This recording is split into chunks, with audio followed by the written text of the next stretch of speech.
concepts of combining the multiple of full contact sports such as Brazilian Jiu-Jitsu, Judo, boxing, and kickboxing is called MMA.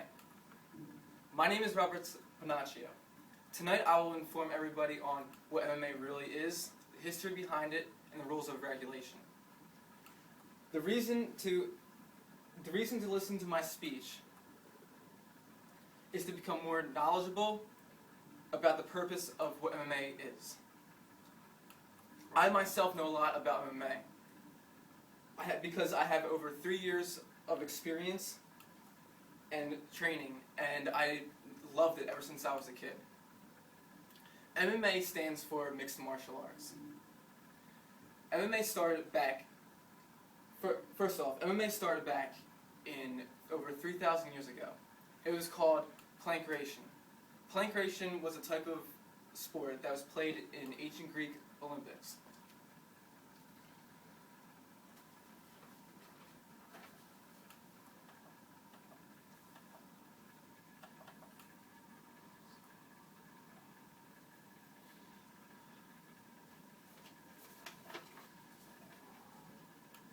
Jad Simon once said, ancient Greek plankration was the first historic instance of combined multi-art, hand-to-hand fighting system.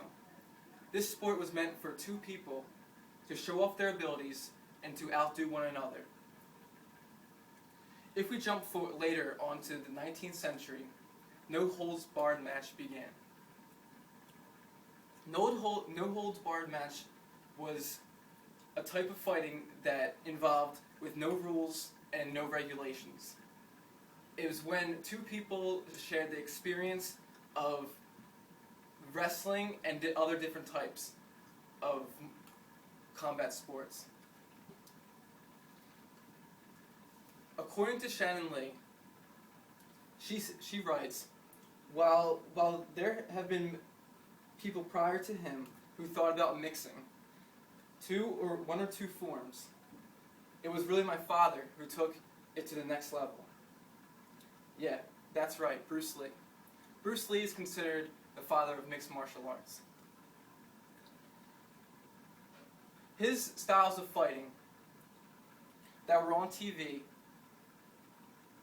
that were on TV in public, really convinced people that he was a true MMA artist. If we jump to rules and regulations,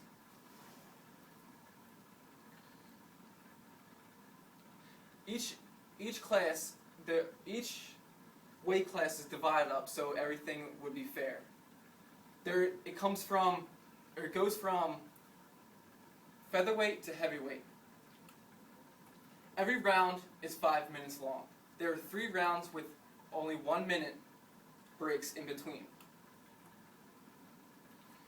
All competitors have to wear attired clothing of shorts, and they need groin protector, a mouth guard, 4 to 6 ounce of gloves.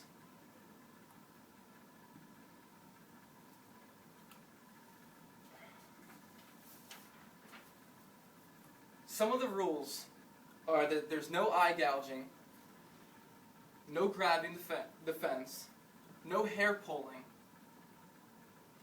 no groin attacks, and no throwing someone over the cage. One of the best fighters today goes by the name Georges St. Pierre.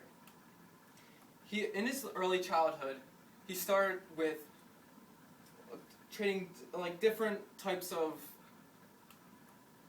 combat sports. First, he started with karate, and last with wrestling. In his early childhood, he started karate just to protect himself from bullying, from bullies. But later moved on to heavyweight to welterweight champion of the world. According to Robert Rousseau,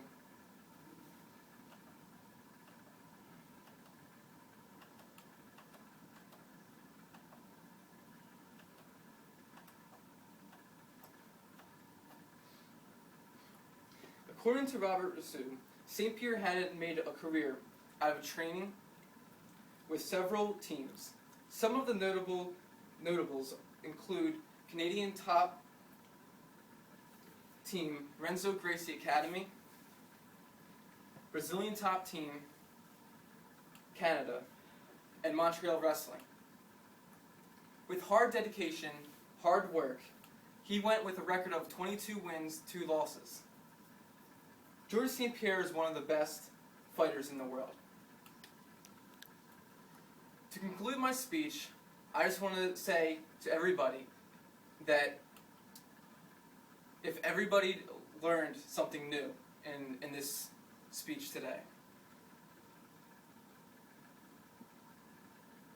Alright, thank you. Any questions? I have a question. When were the first MMA competitions in America? In 1993. It was played in what's called UFC. Where can I go to start out learning how to participate in MMA?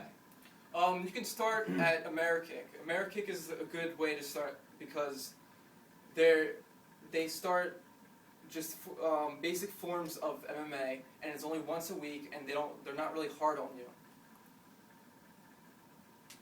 If I learn MMA, does that mean I can fight anyone? MMA is mainly for self-defense, and it's usually just to, like what I said, like defend someone from another person fighting, like me, for example. All right, thank you.